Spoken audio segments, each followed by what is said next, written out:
49er fans, what is going on? The most bittersweet video for the 49ers this week.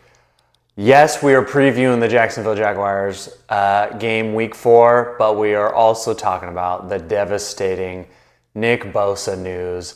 Are we shocked anymore? Are we ever shocked now when these injury reports come out? Are we ever shocked when someone gets hurt? Golly, man. What is Levi's Stadium just built on an ancient Native American burial ground?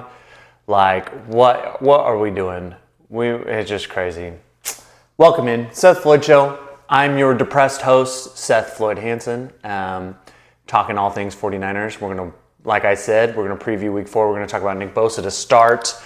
If you're new here, please hit that subscribe button. We're at 403, which is great. Thank you. Trying to get to 500 before the end of football season. You could help me out. Send it to your friends. Send it to your enemies. That would be awesome. Before we get into the preview, let's talk about what this season looks like for the Niners now that Bosa is out and gone. I'll tell you that my initial reaction, of course, was bummed and depressed. However, let's go back a little bit. I have said before, I did not think this was a Super Bowl team. Now, without Nick Bosa, I'm even more confident in that statement. But the defense has been humming. It has been humming. Small sample size, 3 games, but it's been playing real well. That unit was getting better and better every week. Because you have such young pieces on there, and you can see them growing and getting better every week. It's hard to see them being a true contender without Nick Bosa. And even with him, it felt like it was going to be a long shot, but I was starting to get a little more and more faith each week with how fast Michael Williams and Alfred Collins were coming along and Upton Stout making plays. So what is the trajectory now for the Niners? Well, they're still a playoff team. As long as the roster is constructed right now, and if Kittle comes back and can play the rest of the season, if Brock can get back and nothing happens with that toe again, and we don't suffer any bigger injuries, which we're going to have some injuries. You're going to have guys miss that you don't want them to miss. Can it just be for a game or two? But if we can avoid a Fred Warner season-ending injury, a Trent Williams season-ending injury, a Diamondor Lenore season-ending injury, if you can avoid those, this is a playoff team. For a couple of reasons. One, you've given yourself a 3-0 start. You did that without Brock Purdy after week 1. These last 2 weeks, Mac Jones, you've been able to go 3-0, win these last 2 games. You've done it without Kittle. You've done it. Kittle hasn't even played this season. He played a quarter against Seattle. You've done it without Ayuk. So you're going to get these guys back. You haven't had DeMarcus Robinson back. You're getting these guys back. This is a playoff team, especially given the schedule. You've already beaten 2 division teams, and now you're going to get to the little harder part of your schedule, but there are so many easier games on this schedule that you are a playoff team. To win 10 games the rest of this year, you got to go 500. You got to go 7-7 the rest of the way. Now, 10 games doesn't guarantee you a spot in the playoffs, but it gives you a shot. 11 wins, so if you go 8-6, the rest of the way, that guarantees you a playoff spot. You are getting in at 11-6. It would be, I don't know mathematically, because there's only so many games to go around, right? I don't know what mathematically the best possible record and still miss the playoffs could be, but I think it's 10-7. I can't imagine a world where you go 11-6 and you don't make the playoffs. Can you win 8 of your last 6? I'm not going to count through the schedule. We've done that before. I'll do it next week after we see what happens with the Jaguars game. But the answer is yes. You can't tell me they can't win 8 more games without Nick Bosa when we just won 2 with Mac Jones at quarterback, no George Kittle, no Juwan Jennings, no Brandon Ayuk. Stop. You're a playoff team. What can they do to vault themselves back into a Super Bowl contention or give them that trajectory? Well, there's a lot of people wanting them to make a trade. I think that 49er fans are super juiced up because of how good the defense has looked. You're starting 3-0, so of course you feel really good. And the defense has been the reason. Like, you're 3-0 because of that defense right now. The offense has sputtered, understandably. You have so many pieces missing on the offense side of the ball, starting with your quarterback, that the defense has really carried you, and then the offense a couple times has made a play near the end of the game, like against the Cardinals and Seattle. I know the game in Seattle was won because of the Nick Bosa sack, but the offense was able to make some plays. Brock Purdy was able to go down and lead them to a touchdown. Anyway, my point is, what can they do? What trade could they make? The two names that everyone's talking about and are buzzing about, I'll talk about right now. Trey Hendrickson and Kayvon Thibodeau, okay? Now, I like both of those pieces. I did a video, go scroll back in my videos from the offseason. I was a Trey Hendrickson truther. Before we realized that the front office was not going to spend and they were not going to be aggressive this offseason adding talent because they wanted to refresh with a younger core, I was all in on going to get Trey Hendrickson. And the truth is I'm probably still in on Trey Hendrickson with a caveat that they are, as long as they are planning on re-signing him to come back and play with Bosa next year. Because I think the 2026 49ers are going to be deadly. You look at all these young guys that are getting playing time, that are going to start getting better, that are getting better each week on defense, between the guys from last season and the group you're combining with this season. 2026 is going to be a monster year. That is the year that is like, could they get lucky in 2025 and go on a run and win the Super Bowl? Sure. We started 3-5 in 2021, and then we got to the NFC Championship game, and I was a full-on believer we could win that Super Bowl. So those things can happen. But as far as like a preseason contender, it's going to be 2026. And if you add Trey Hendrickson into that mix with Nick Bosa, and you still have Bryce Huff on your team, and you have a Mykel Williams that is balling out and only going to be better, like, you have got to be, I think people would look at you as like a real favorite. Can you afford him? I mean, yeah, you can afford him. Do they want to? So like, the idea that you couldn't afford him this year, next year is not true, because you could make it work. Even with Brock's contract, you've replenished with a lot of young guys. They have like the 5th most cap space in the league right now. So could they do it? Yes. Do they want to pay a player who's 30, 31 that much money and commit to him for this year, next year? I don't know. My guess is no, but I would look into it. What's the trade compensation? Well, the rumor, I saw someone, don't know if he's credible, can't even remember his name right now, I just saw it on X, said the Niners had reached out, and since the Nick Bosa injury, had reached out to the Bengals, which would 100% be on par with how John Lynch operates. But that the report was the asking price was way too steep by the Bengals still, and so the 49ers are just going to table it for now and play a few more weeks and see what happens. My guess is the Bengals are firm on they want a first-round pick, and I imagine that is a non-starter for the 49ers, as it should be. They should not give up a first-rounder for Trey Hendrickson. No. My guess is John Lynch probably offered a 3rd and a 4th for Trey Hendrickson, and they said, no, we're only the starting offer is a 1st. And they're like, fine. My guess is closer to the deadline, that Halloween special so Jimmy Garoppolo was traded to the Niners on Halloween. I think McCaffrey was the Halloween night also, wasn't he? Or was he he might have been October 30th. Anyway, around Halloween, he's gonna pick up that phone again. And if the Bengals are on the trajectory we think they're going to be on because Joe Burrow is out, he's going to call, and I bet he sweetens the deal and says, look, we'll offer you a 3rd and a 4th, but that 3rd becomes a 2nd rounder if, I don't know, it's 2nd rounder if you make the playoffs or something, like a conditional, one of those conditional, or if he re-signs with us, it's a 2nd rounder. Or he might say, I'll give you 2 thirds, with one of those thirds could potentially become a 2nd rounder if he re-signs with us, something like that. But I can't imagine they would ever give up a 1st rounder. Even a second rounder might feel a little steep for them, but we'll have to see. It depends where the Niners are at too.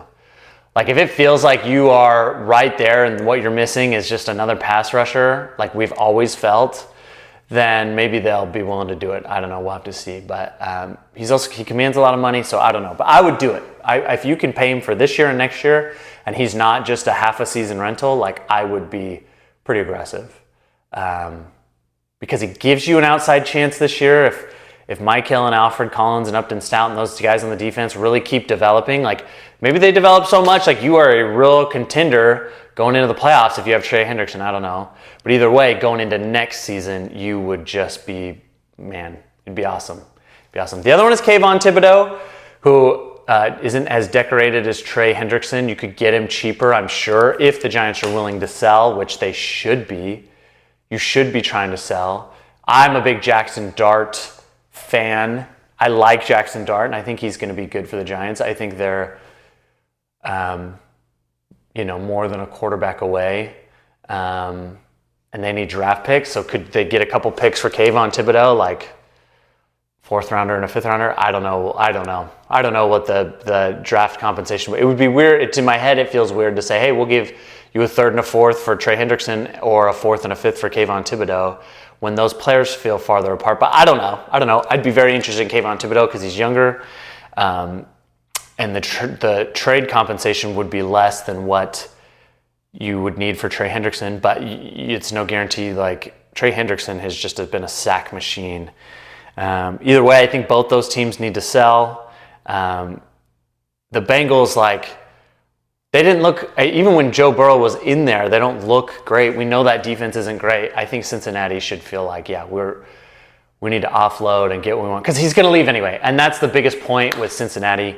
He is going to leave anyway. He is not coming back. They gave him that 1 year bump so that he could play this season. But he's not coming back. You should trade him. You should trade him. You're not going to win a Super Bowl.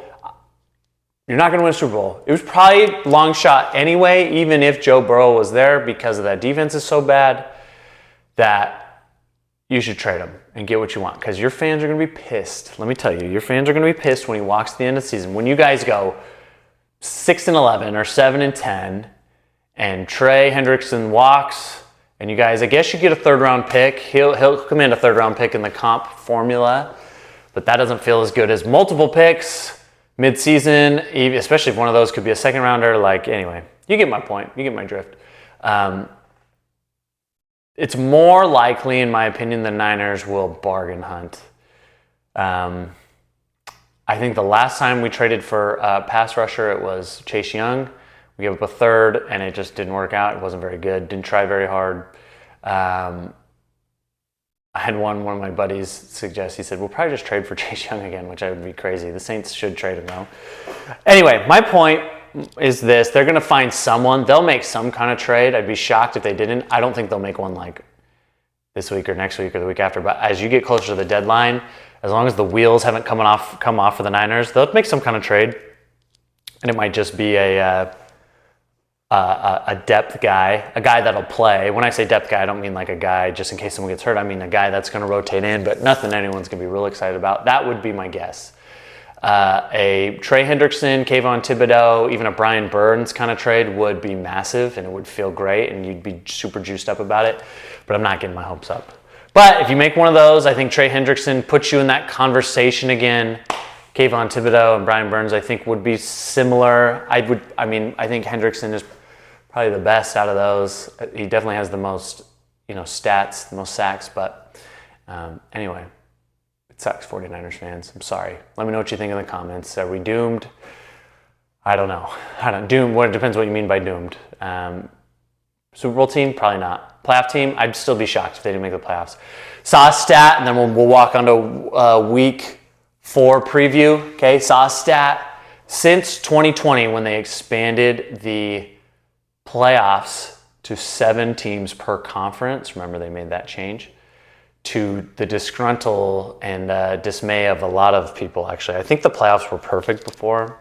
2 byes, 4 teams playing in the wild card. That was better than what they have, but I'm an NFL junkie, so I'm still kind of excited we get 2 extra playoff games each year. Anyway, Since 2020, when they expanded the playoffs, since that time, if your team started 3-0, they made the playoffs 86% of the time. I saw that this week on X. 86% of the time. Combine that with how down of a schedule we have. I don't care what anyone says. It is not a hard schedule comparatively. I mean, all NFL games are tough, but it is, I mean, just look at the quarterbacks you're playing. It's just, and then some of the quarterbacks that were supposed to be good, CJ Stroud, Michael Penix, I mean, both of those guys look like they are trending in the wrong direction. They are not playing their best. Even if they figure it out later, you play them in the next 3 weeks, you probably feel pretty good. 4 weeks, yeah. Anyway, that's my point. So, you should be a playoff team, okay? This week, 49ers and Jaguars. Well, I think the Jaguars have a very misleading stat, okay? Jaguar fans, come at me in the comments. I have no beef with you, Jaguars fans. Jaguars, you are a team that I routinely root for. When I say root for, like, there's a handful of teams out there that when they're playing, it's more often, like, you know, anytime you watch you flip on a game where your favorite team isn't playing, you side towards one of the teams. There's a team you want to win, and there's a team you want to lose. In a vacuum, like, when the Jaguars are playing, more often than not, I'm like kind of rooting for them. I kind of want Jacksonville to be good. I don't know why. I don't have a good reason for it. They're just one of those teams. I was always like, yeah, I kind of want them to be good. So I don't have beef with you guys. But I think there's a pretty misleading stat that I think the national media, if you saw today, I think it was on NFL Network, there's 10 people that make their picks for each game, and 6 of them pick Jacksonville, which I think is bananas. And I think it's because Jacksonville, if you look at their EPA for defense and some of the other advanced metrics, like their defense has been really good. They have 7 interceptions on the year defensively, which leads the NFL. The 49ers earned dead last. They have 0 interceptions on the year. But can we just pump the brakes for a quick minute? And Jacksonville fans, you know this too, and that's fine. It's fine. You're gonna side with your team, you should. But you know this in your heart. Like, your 3 games have been Carolina, week 1. Okay. Bryce Young not looking his best. Okay. Week 2, you lose a game to Cincinnati, who is awful. Okay. Especially on defense. And they lost Joe Burrow in that game. I can't remember when he went out. But you let Jake Browning go down and score a game-winning touchdown on you. Okay, and you didn't score that many points. I think that game ended, was that the game that ended 17-16? I could be wrong. Excuse me. Since he had a game that finished 17-16, and I thought it was that one, but I could be wrong. It could be much different. And now that I'm saying it, I think you guys did score a lot more points on that. But my point is you gave up a game-winning touchdown to Jake Browning, who looked like a JV high school quarterback against Minnesota last week. And then you played the Texans, who played them at home. You should have lost that game. That was one of the ugliest offensive games I've ever seen from both teams. Now, Houston is supposed to have a good defense. And if Jacksonville's defense is really as good as I think Jacksonville fans want to believe, then sure, it makes sense that it was such an ugly, ugly game. But what I'm seeing in that game, and I watched a good chunk of it in the second half, probably like halfway through the third quarter till the end of the game I watched, like I saw 2 quarterbacks who are super lost, have some kind of disconnect with their offensive coordinator, not seeing the field very well, and just kind of throwing the ball to the other team. It didn't look like it was superb defense being played, and that's the reason for the lack of offensive production on either side. It looked more like lack of creativity on offense and quarterbacks not being able to execute. So I'm not saying the Jaguars are terrible, though I did say in a video last week that the Jaguars, to me, kind of feel like if you don't beat the Jaguars, you'll be disappointed. I felt like that was one of the games you should chalk up as a W. I definitely would be saying that right now if they had lost, and they should have lost if Nico Collins doesn't fumble inside the red zone. But credit to Jacksonville, they forced that turnover, so good. All that being said, I have never seen Trevor Lawrence play a good game against the 49ers. Trevor Lawrence looked real bad last week. I think that Travis Hunter is an okay player, but he is not making the impact that any of you Jaguars fans want him to make. Whether that's his fault or not, doesn't matter. He's not really making that impact that you've been hoping for. I've seen Trevor Lawrence yelling with his and giving Liam Cullen losing his mind because he wants Trevor to hit the guy in the chest or whatever. Or hit my mic. And Trevor Lawrence just throwing it off. I've seen just giving his head coach one of those. Like, that's not the sign of a good relationship.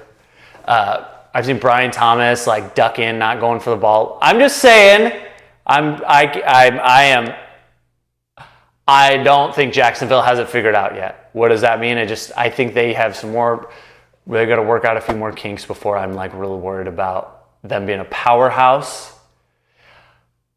And then that cherry on top is they have to come to San Francisco. They have to come to San Francisco. Could they come in and beat us? Of course they could. Of course they could. But I've just seen this before, and they've got to travel East Coast to West Coast. They snuck away with a win. And I've said this I think the worst thing that happened to Jacksonville was that they won that game. I know that's like a stupid thing to say because now you're 2-1 instead of 1-2. But do you understand that like winning hides a lot of mistakes? Winning hides mistakes. Losing is what puts you under the gun. Losing is what creates that pressure. Losing is when the coach comes in on that following Monday and starts chewing everybody out and putting all the mistakes up on the board and really getting after people and saying, if you don't play better, you're going to lose your job. That's what losing does. Winning is coach comes in, people are still high-fiving, they go over the tape, they say, look guys, we got to be better here, we got to be better here. It's going to be fine. Let's just clean it up at practice and we'll be on our way. And more often than not, winning does not fix those problems. Losing fixes those problems. I've seen enough. Anyway, whatever. I could be wrong, but that's just how I feel, like in my gut. On top of that, of all those things I've said, okay, the dysfunction with the Jags right now, Trevor Lawrence not looking great. You have to play in San Francisco. The Niners are going to be getting guys back, we think. I'm assuming so as I record this. I'm assuming Brock Purdy's going to play. I'm assuming Juwan Jennings is going to play. Ricky Pearsall missed practice today, but he said in the locker room it was just sore, and he full-on plans to practice this week and play on Sunday. Demarcus Robinson is back this week, fully healthy. Been suspended those first 3 games. He looked real good in preseason. He had a really good training camp. Okay, he's not like a number one, but he gives you another option. Okay, gives you another offensive weapon. And we're at home again. So I just think the boys are going to be rolling. I just think they're going to be rolling. Jacksonville, your division isn't very good. The Colts look good, but how long can they sustain this? I don't know. I hope they beat the Rams this weekend, but I don't think it's doom and gloom for Jacksonville. I don't think you're like a terrible, horrible team. But I think there's a lot going against Jacksonville right now. So I think the 49ers are going to win this game. My hope is that it's not a nail biter, okay? And I don't like doing this, especially because they haven't proven it yet, but I'm just going to go out on a limb. And I'm going to say the 49ers have their first win that is not a one-score game of the season. Right now we're 3-0 in one-score games. I'd rather not leave it up to luck and to chance. I'd rather them just take care of business and, have a stress-free-ish game. So I'm going to say the 49ers win this game. Let's say, I'm trying to do the math. Let's say they win this game 27-17. Okay? I think you're getting 3 touchdowns. Hopefully Christian McCaffrey finally gets a rushing touchdown. Brock gets a couple passing touchdowns. Hopefully he's a clean slate, no picks. Eddie De Niro is my guy right now. 2 field goals, going to just be real solid. I think the Niners are going to be up 27-10 at some point in the 4th. And then Trevor will lead a drive later in the game. The Niners are playing a little softer coverage and things like that. And the game will finish 27-17. The Niners are favored by 4.5. I know it's going to hurt with no Bosa, but I believe, and I'll wrap it up with this. Kyle Shanahan and Robert Saleh against Liam Cohen and whoever the crap your guys' defensive coordinator is, who's done a good job so far. Like, I'm taking Kyle Shanahan and Robert Saleh 10 out of 10 times, especially at home, especially when I like Brock Purdy more than I like Trevor Lawrence. That's really what it comes down to. I know that we are not going to be as good of a defense with Nick Bosa out, but I expect Robert Saleh to be very creative and crafty as he tries to figure this thing out. So that's where I'm at. Jags fans, let me know. I don't mean disrespect. I hope it's all love, and I hope that you'll keep coming back to the channel even though I talk a lot of 49ers. Let me know if you're a Jags fan. Let me know what you think in the comments, 49er fans. What do you think about this week? How confident are you, and how confident are you in this team going forward? I think that's all I got. Great opportunity for the 49ers to go 4-0. To get to 4-0 before you go to play the Rams next Thursday. Just what it could be really fun. It could be a really fun 10 days. They just got to take care of business. Hopefully all the guys I mentioned are back and playing and are healthy. And I feel good going into this game. Let me know what you think. If you're new here, you haven't subscribed yet, hit that subscription button. I would love that. I would love to get to 500 before the end of the year. You guys are awesome. Send it to your friends, send it to your enemies. And that's all I got. Go Niners.